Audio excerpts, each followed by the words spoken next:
If you want to feel my embrace, don't you ever wash your face. If you really care for me, don't you comb your hair for me. If you want to leave me weak and weepy, you gotta look wild and weird and creepy.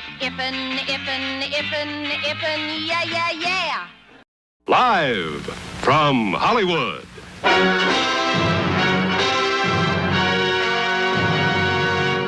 Westinghouse presents Gig Young,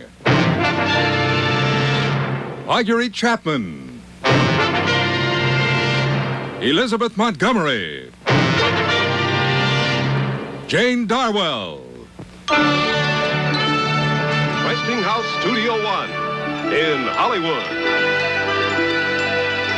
Westinghouse, first with the future, maker of better electrical products for better electrical living. You can be sure if it's Westinghouse. As you once were. You like it, Bunny? I bought it especially to please you. It's your anniversary present to me. Ooh. Oh, I put enough in your account to cover it. Am I beautiful enough for you, Bunny, dear? Oh, you look heavenly, Laura. Oh, I'm going to be borrowing that often. Oh, Bunny insisted I have it. Here, try it on. Bill, how is the very best husband I know? Oh, still without peer. Now let me look at you. Oh, stunning. It is a stunning coat, Laura. Now tell me, how is San Francisco? Oh, delightful as always. I love everything about it. And wait till you hear the news. I'm going to be married. Married? Well, do I know him? I mean, his family. No, he's an architect, and he's just wonderful. Loves all the things you do, Phil. Theater, music, good conversation, travel. As I couldn't have you, I had to find the very best substitute. Well, you must bring him around. I did. He's in the living room. I wanted to prepare you first. Oh.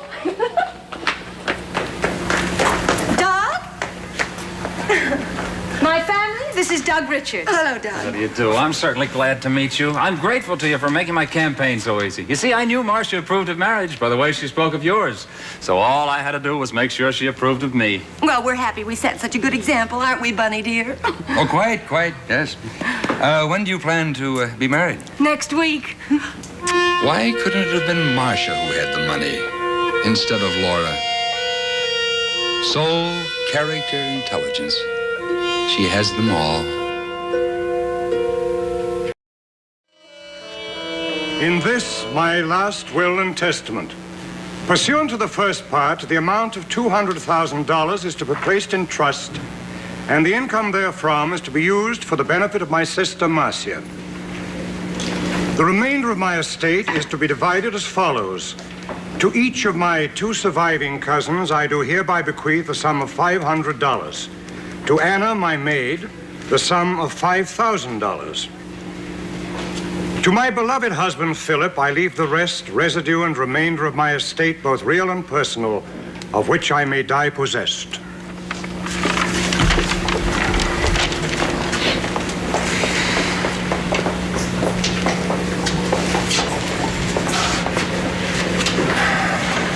Oh, Philip, you must try not to be too upset.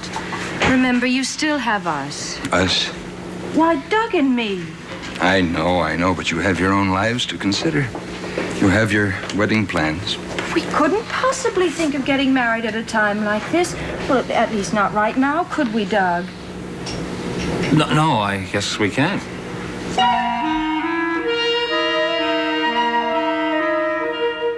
That might help, too. I'm beginning to feel I ought to start paying rent here. Oh, Doug, how can you be so callous, so unfeeling? It's very easy. If we it's have to drive absolutely over here. ridiculous. One more. Hello, Anna. Hello, Anna. Where is Mr. Adams? In the library. Thank you, Anna. Hello, Phil. We've come to take you out. Oh, hello. Well, they say that time dulls pain, but I can still see her everywhere. Oh, Phil, Laura's gone. Nothing can bring her back. Why, you can't withdraw like this. A man with your love of life. You have so much to offer the world. I'm trying. Well, at least I see you've taken my advice about painting. It has helped so many people. Oh, look, I brought you some really good brushes. Oh, thank you. Now, let's see what else you've been doing. No, I don't want to take you away from Doug. Yeah, well, you hold this and I'll show you. I've been trying. Excuse me. I have had months of being postponed on account of grief. Now, when are you coming back to San Francisco? Well, it may mean nothing to you, but his devotion to my sister's memory touches me deeply. To think of him living alone in this house day after... Okay, then. Let's get married and adopt him. What a heartless, cynical thing to say. If you want to know the truth, that's exactly the quality I've discovered in you that's kept me from marrying you. Well, I've had a few doubts myself ever since I've become part of your crash program to save your brother-in-law. Really? Goodbye, Doug. That's the way. Just remember, you said it first. Goodbye.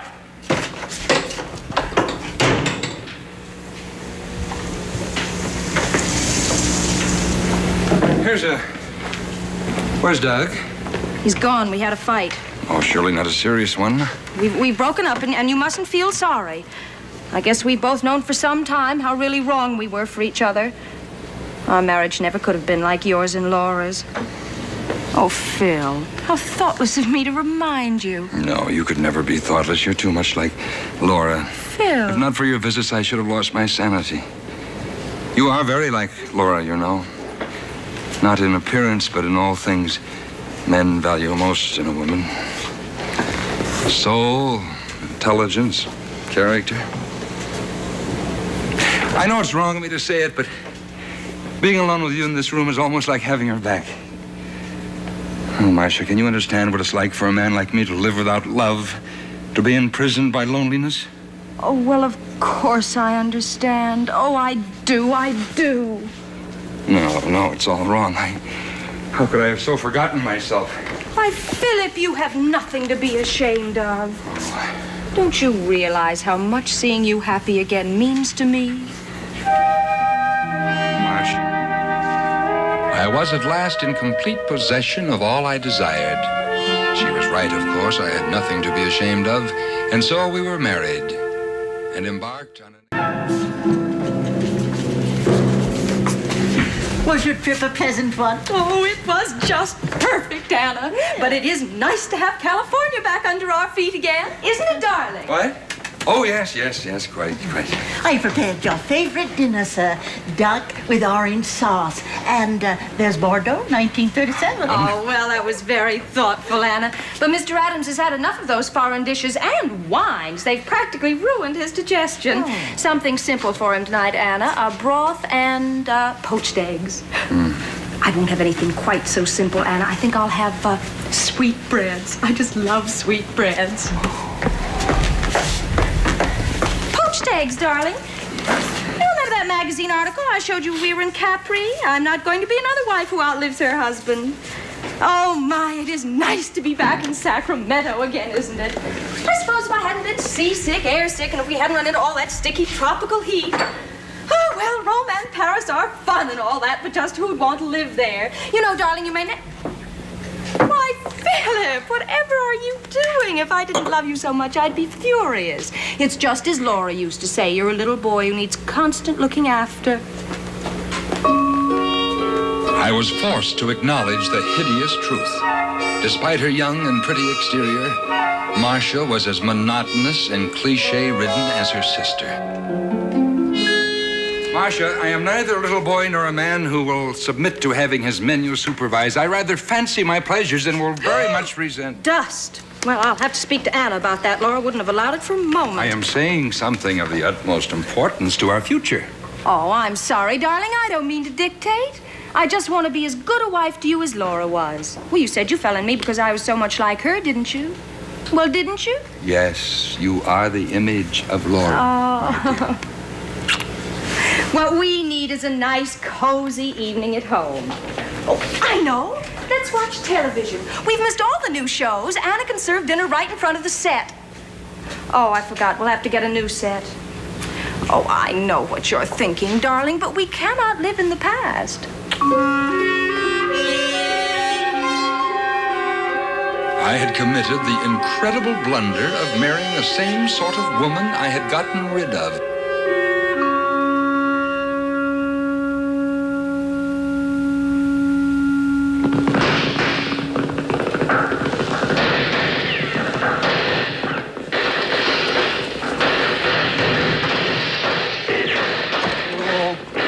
heavens, it is loud, not even here, Laura. The salesman just left. I was trying the channels. Isn't it marvelous? Oh, that must be the girls. What girls? Oh, some friends of mine. I asked them to tea. Oh, lovely picture, don't you think? Hello. She looks wonderful. Good to see you.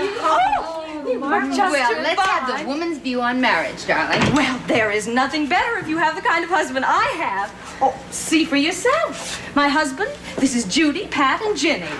Well, we can see very well for ourselves. Well, the visibility is superb on all sides. Oh, now, wait just a minute. That will be enough of that. Remember, he is private property. Come on upstairs. I want to show you some of the bargains I picked up in Rome. What utter madness had possessed me? With the wealth and variety of beautiful women available to a man of my means, taste, and charm, what idiocy had driven me to become private property again?